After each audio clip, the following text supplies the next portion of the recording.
All right, good morning, good evening, good afternoon, and welcome. So this is lesson 8.7, talking about factoring special products. Now, this lesson is a little different and unique, where we're not really learning anything new. We're just taking what we've learned and expanding our minds just a little bit more and trying to solve questions that are a little different in scope and nature, okay? And with these special products, there's some rules that exist that we're not gonna really cover too much. Because one of the problems that we're going to have is we didn't really talk too much about perfect squares. When we did talk about them, it was kind of most of you guys struggled with perfect squares. And so we're going to be talking about factoring out a couple different areas, the difference of two squares, and then what's called a perfect square trinomial. On here, they have this explanation that I do enjoy, but I want to make sure you guys understand kind of the context and mind frame behind it, where if it's a squared minus b squared, you can basically split them up into two pieces and that's your answer, okay? However, I want to make sure you guys understand why they're doing that. And so in here, I kind of put a lot of examples in our notes because I wanted to make sure you guys understood the different factors you might see, okay? And then kind of talk about it in a little different light. Okay, one of the things we want to do is we're going to use the Punnett square again. We're going to do the reverse Punnett square like we did before, except we're missing terms here, okay? We're missing the middle terms. What we do have is our very first term that would go in here, and our very last term that would go down there. And then what we're missing is the pieces in the middle, okay? So you guys should be able to see this and say, well, where is the m by itself, okay? Because remember, usually it's ax squared plus bx plus c, right? That's our standard form. Well, we have the squared part, and we have the c part, but we don't have the middle part, and we're missing it. And so what you guys have to ask yourself is, why is it missing? Well, basically it's going to be a combination of a couple different things, and you guys will see it as we go through it, and I'll show you that right now. So what you have to do is ask yourself, if I have m squared here, reverse Punnett square, what do we know, what variables do we know are going to be out here and out here? Okay, we know this would be m and m, right? Because m times m is m squared. So what two numbers would make negative 64? Well, we're looking for perfect squares. Okay, so what is the square root of 64? Sorry, I wrote that wrong because I was going to write something different. You guys know the square root of 64 is actually what? 8. So what you want to know here is you have an 8 here, but it's a negative 64. So we have also a negative 8. Now, it doesn't matter how you write it or which way you write it. Okay, you could put a negative over here and a positive here, but that's your main goal. Now, let me make sure it works. Okay, so what I want you guys to do is understand how this actually works.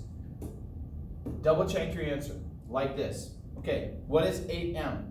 If I were to have a missing Punnett square, now I'm putting this in here, and then m times negative 8 would be this.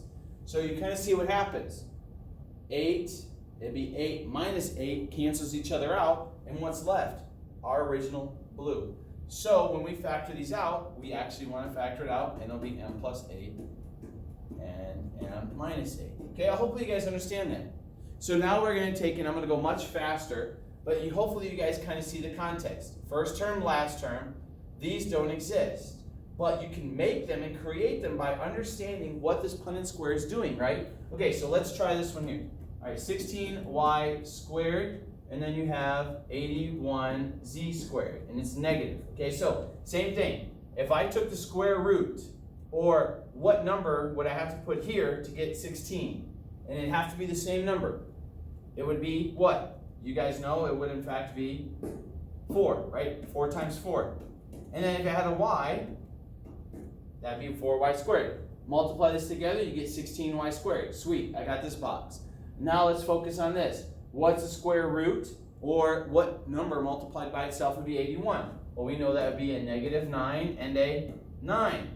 And then you have a z located at the end.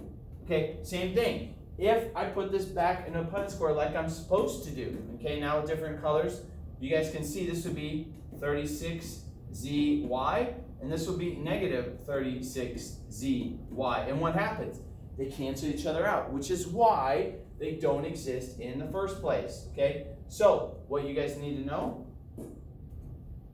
is because they don't exist, you basically just go 4y plus 9z, and then it'll be 4y minus 9z. Hopefully you guys understand that. We're taking this and we're breaking it apart into two pieces, but we're breaking it into a piece so that the middle term actually goes away. Okay? Where when you multiply these two things, or not multiply, sorry, wrong terminology. When you add or combine like terms with these two, it's 36 minus 36, which is 0. It only works with perfect squares, where you can take the square root of something. All right, same with here. 9b to the fourth and a negative 25. If you split these perfectly in two, this would be 3 and 3, b squared, and then this would be split perfectly in two, would be a 5 and a negative 5. So you guys, and I'm done writing the middle piece, so it'd be 3b squared plus 5 and 3b squared minus 5. All right, next two I have down here on the bottom of this example, same thing. So it's 16 h squared, and then this will be 9a squared, and it's a negative, okay? So make sure you guys have this. So same thing. What number would divide this and make this perfect? It'd be 4, and then you have an h here and an h here. So if I multiply that together, that's what I would get. This would be negative 3a, and this would be 3a right here. So you would end up with 4h plus 3a, and then 4h minus 3a. Make sure you guys have that and you guys understand. Now this last one here, do the same setup, okay? So you have 121c to the fourth, and then the bottom be negative 25d to the third. Okay, can you split this in perfect? You actually can. It would be 11c squared and 11c squared. You can do the number here where it would be a 5 and negative 5. But you cannot have a perfect square with an exponent of 3. So ladies and gentlemen, you cannot actually factor this, and this is prime. Told you we would every once in a while we would run into it, but make sure you guys understand why. Why is it prime? Because you can't split this. See, we split this in 2 times 2, but you can't split that d to the third perfectly, so it's prime. Okay. All right, you guys do the next on your own. Good luck. There are a couple of primes, as you can see by the Punnett square piece. All right, so as we move forward, ladies and gentlemen, let's take a look at these. Okay, first one's first. As you go through this process, ask yourself, what is prime? All right, you might be like, well, I don't know if this one is negative c squared. I'm going to write it like I see it. So what number would be this? This would be 9 and 9. And then can you take the square root of c squared? You can. One of them would be negative c, and the other one would be positive c. So you can factor this one, right? That one goes there. Okay, this 36 would be 6. 6 times 6. However, ladies and gentlemen, 27 is not. So this is, you would want to put prime. Okay, or that it cannot be factored. The next one here, 25y squared plus 1. Okay, you could do this 25y squared, but the problem is you can't take the square root of 1. So this cannot be factored either. Okay, so this is a no as well. And so that only leaves us with the last piece here, 64g squared, and then negative h squared. So this would be a negative h and a positive h over here, and be 8g and 8g there. So hopefully you guys figured out that the two in the middle you can't actually factor. Now, if you didn't know that and you couldn't figure it out, hopefully you guys should have been able to figure out this first one and this last one you could do. And then I only gave you 2 examples, or 2 Punnett squares, so you should be able to figure it out. If not, that's okay. Just understand what the differences are as we go through. Now we have factoring perfect squares. I appreciate this thing, but here's what I want to make sure you guys understand. This last term. Okay, you're going to put things together. Okay, whether it's a minus or a plus or whatever it is, just understand that we're going to be putting these things together. We're still going to be using the x method. We're going to move him from the x to the other method, to the Punnett square. So just make sure you guys understand that. Okay, so x, it's going to be 4 times 9, which is 36 on top, 12 down here. And then you have to ask yourself, what 2 numbers would you multiply together to make 36 and add? It'd be 6 and 6. So when you go through this, 4y squared and a 9, and then 6y and 6y here, Because remember what we said, here's our first term, there's our last. If you add these two together, you get 12y, so you know you did perfect. Now you find the like commons. That's 3, it's a 2y, a 2y, and a 3 again. So make sure you guys have, but what we have now is we have the same term. So what you want to do is your answer actually needs to go together, and it would be 2y plus 3 squared. That's the answer, because how many of them are there? There are 2 of them, okay? If you guys can understand that concept, you'll be successful with it. Same with this one here. All right, now this one's the simple one, 16 and negative 8. What two numbers when you add together would make negative 8? When you multiply, make negative 16, or it would make positive 16, sorry, it would be negative 4 and negative 4. Do you need to go any farther? Do we have to put it in the Punnett square? No, you don't. If you want to, you can. But just know, ladies and gentlemen, you would actually get a negative 4 here, an x, and a negative 4 there, because that's the only way you're going to have the negatives in here. So you know your answer ends up being x minus 4 squared, okay? The last term here. Do the Punnett square again. Now this one here comes out to be a very big number. And let me look at my notes that I finished out because I don't remember it off the top of my head. This ends up being 400. And then down here would be negative 40. So what two numbers would they be? As a matter of fact, they'd be negative 20 and negative 20. So when you fill this bracket in here, negative 12k, this would be negative 20k, negative 20k down here. Because add them together would get negative 40 and then a positive 16. Okay, so now you put your terms together. So I know a positive 16 is going to be 4 and 4, right? Is it going to be positive or negative? It's going to have to be negative because of these values right here. So negative 4 times negative 4 is 16. I'm working backwards on this because I want to make sure you guys understand. This would then be a 5k, and this would be a 5k, because technically it's a perfect square. But the problem is that it's not, it's different than the ones we were doing earlier, right? So you guys need to understand and make sure you guys get the grasp the details of this. That's 5k minus 4, and there are 2 of them. So it's squared. Make sure that, unlike the other ones where it was a plus or minus, and so that the middle term was gone, if the term is actually there and it's a perfect square, then what that means is that the terms are going to have to be in the middle, and that's the same sign. Remember, the last one was plus or minus. This one, they're the exact same sign. So make sure you guys can do these appropriately. All right, go ahead and factor these out next, and good luck.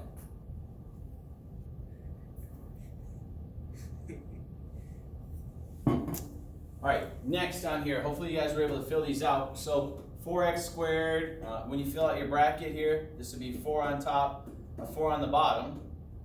So of course that would be 2. And so yeah, 4x squared, 2x, a 2x, and a 1.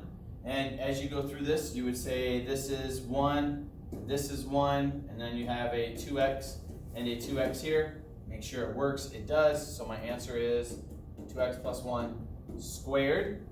And then the last one over here, this next one would be same setup. If you do the Punnett square, you would get 225 on top and a negative 30 on the bottom. So what two numbers multiply to make 225?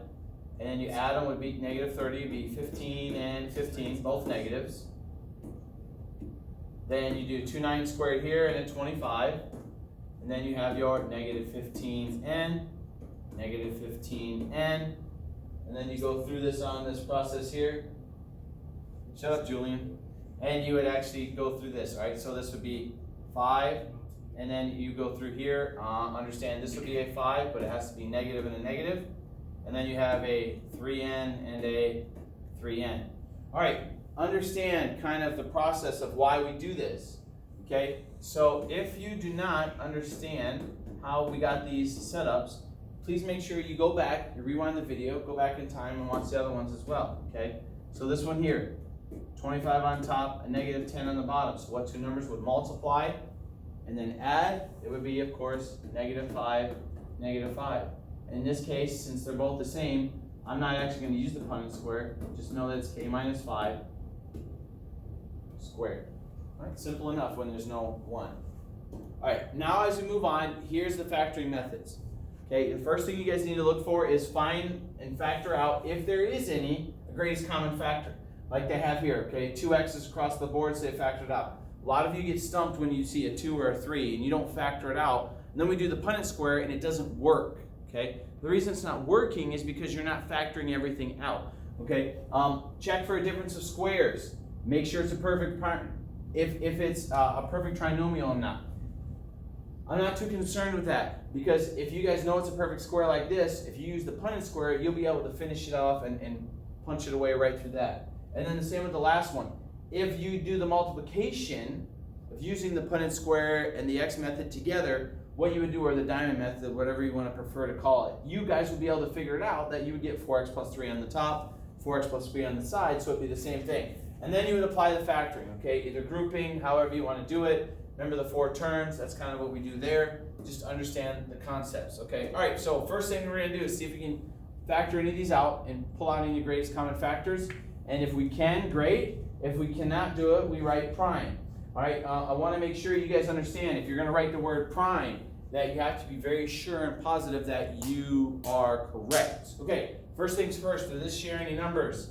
Well, if this is a 5 and that's an 80, you better believe this shares a 5. Okay, so if you factor out a 5 from here, what is left behind? Well, that'd be x squared because 5 times in there would be x squared.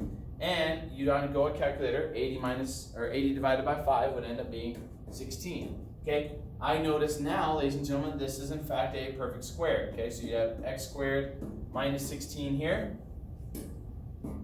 And you can factor out a 4 and a negative 4 and an x like this. So now you have your setup, right? So if I were to do this, this would be a negative 4x, and this would be a positive 4x. And so what do? They cancel each other out. So what's my answer? It is 5.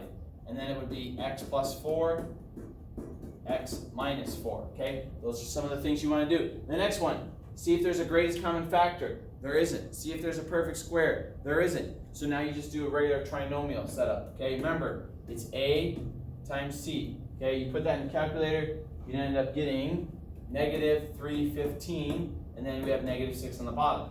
So we know it's going to be one positive and one negative number, and the negative has to be larger, okay? So when you guys put this in a calculator and figure it out, you punch through the process. You want to make sure you get to the closest thing. The actual answer here is 21 and 15, okay? When you multiply 21 times 15, you'll get 315. Now you put it in the Punnett square. X, negative 35, first and last term.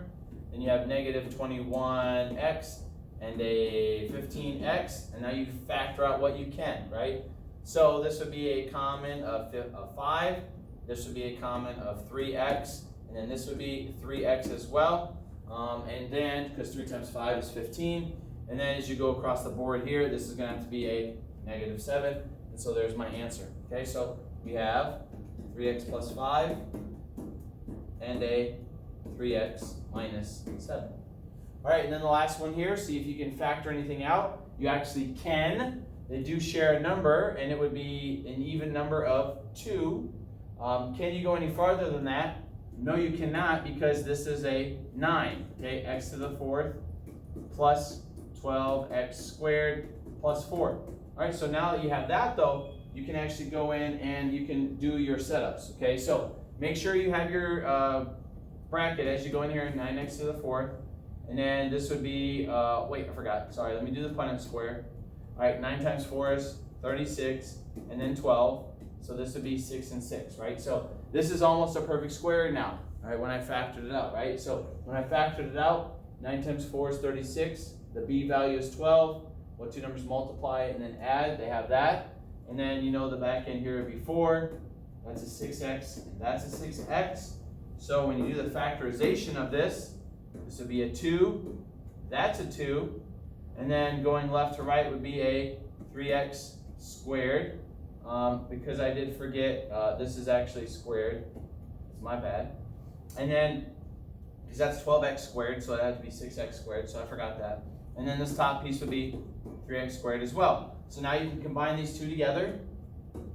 You have 3x squared plus 2 squared, just like that. If I multiply it back out into the Punnett square, you know you guys would put that together and get that answer. The one thing I did forget is please don't forget the 2. That should be right in front of that.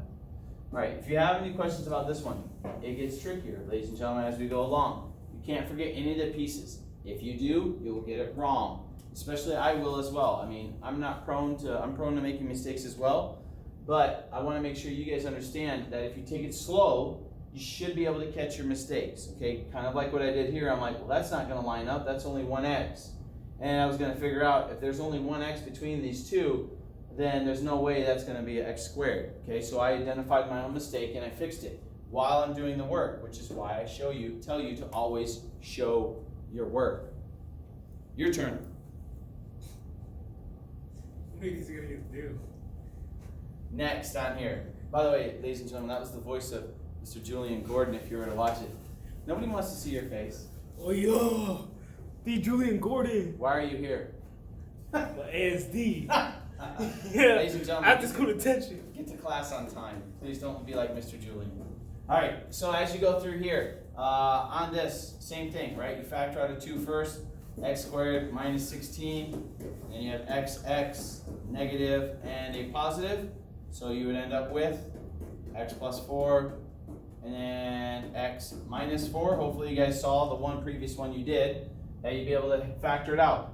Now when you go on this one, do they share anything in common? Can you factor anything out?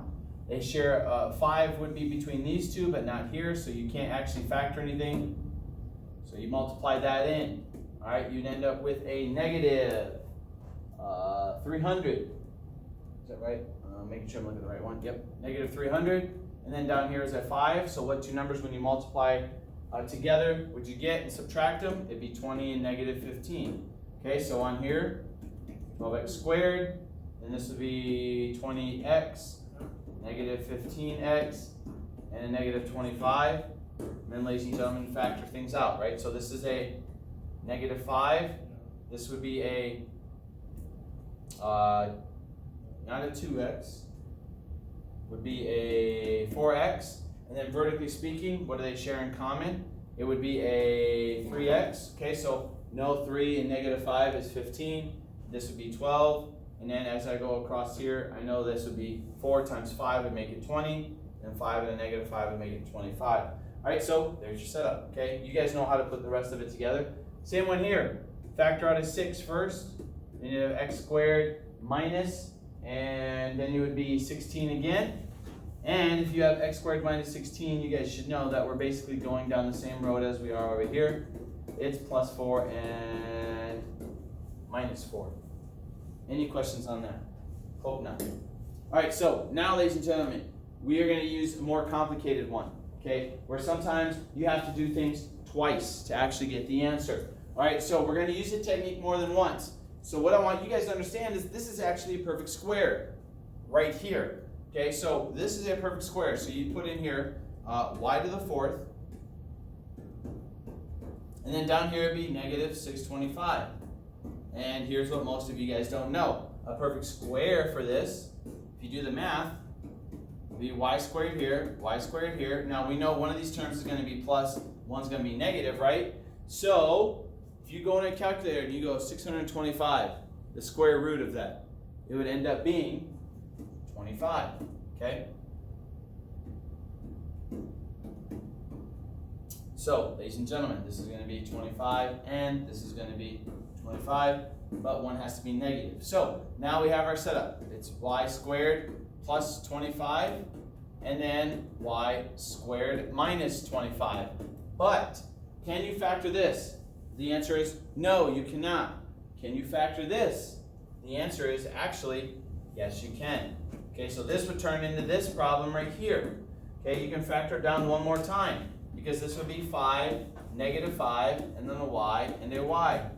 Okay, so multiply this out. This would be what?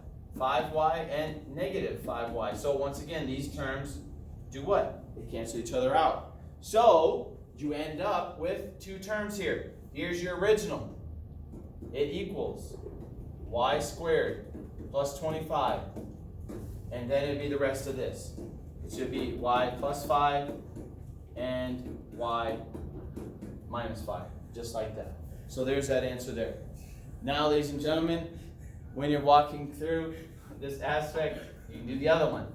256, negative n to the 4th. I am determined to do this video in one take, no matter how much Julian is screwing off in the background. Thank you, buddy. All right, so what you guys want to do is understand what two numbers, or what's the square root of 256. If you put it in a calculator, the square root of 256, you'd end up with 16 and 16 right here. And then you have the same setup as we did before, where you have a negative n to the fourth. So one of these is negative n squared, and the other one is a positive n squared. Can you change this value here? The answer is what? No, because it's the same as that one. So this would be n squared plus 16. You can move them around, it doesn't matter. But can you factor this one out? The answer is yes, you can. So you need to take this and you move it over to there. Okay? Well, that was a horrible looking arrow. Over to there. All right, so you would have 16 and negative n squared. Now you do the same thing you would before, because what happens when you do this? This is a 4 and a 4. Okay? This would be a negative n and a positive n. So if you were to put the terms together, it would be negative 4n and a positive 4n. Just like that.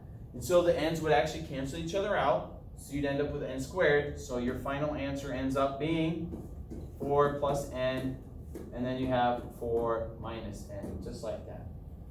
Hopefully you guys understand this process. Okay, sometimes you can do things twice. All right, last one for you. It's challenging, but I'm confident in all your guys' ability. Go. All right, last one. Hopefully you guys pause the video and try it on your own first. All right, first you want to factor out a 6, right? You factor out a 6 here, you get x to the fourth, and it would be minus 16. All right, so with x to the fourth minus 16, now you would have x4 and a negative 16. Do the reverse, so that'd be negative 4 and 4. That'd be x squared and x squared. Once again, this is a positive, so you are done here. But this is a negative, and it's also a perfect square. I could take the square root. So what you want to do is move this one over to here. Okay, and then so you have x squared minus 4. So now you would have 2 and negative 2 and a positive 2, x and an x. Once again, because this would be 2x minus 2x, just like that. So they would cancel each other out. Hopefully you guys understand this as you're moving through this process, that you guys will be able to get this. Okay, so here's the final answer. Long. 6, because that's where we started with. Then our first term over here, x squared plus 4. And then we do these two terms over here. So it would be x plus 2 and x minus 2. All right, bit challenging, but please make sure you guys have that set up. And then the very last one here, you want to make sure we do, this is a reverse Punnett square that we did before and previously, right? So if you guys remember, harken way back to 8.5, all right, where we covered last week about this time. I told you guys to put these things in a Punnett square in the correct order, just like this. Okay, and then you had to factor the pieces out. Okay, so what do these factor out? This is negative 25, right? What comes out of here? Well, I know I got m squared, like that, and nothing else. And then what goes vertically? Well, vertically is a 2, because if 2 is in both of these, and an m. And then what is the last piece here? Do they share anything in common? No, they do not. So double check, just to make sure. And if I double check my answer, 2m times that would be yes. That's a yes. That's a yes, and that's a yes. So we're good. Now this is done. This term here is done right here. So I would go 2m plus 1, because you can't factor it anymore. But once again, we have a perfect square. So then you would take this, put it over here. All right, now ladies and gentlemen, do the reverse factoring of this. m, negative 5, and 5. And you have your final piece. Hopefully you guys understood how to do this, okay? This piece is very challenging. I don't think this will be on the test, but this practice will help you get better and better as you go through this. If you have any questions, come see me in class, okay? This last little part was challenging, but I think if you guys can accomplish these things, you'll be able to do all the factoring you want. We're gonna keep pushing you guys, so make sure you study up. If you have any questions, see your teacher. In the meantime, good luck, and I'll see you guys soon.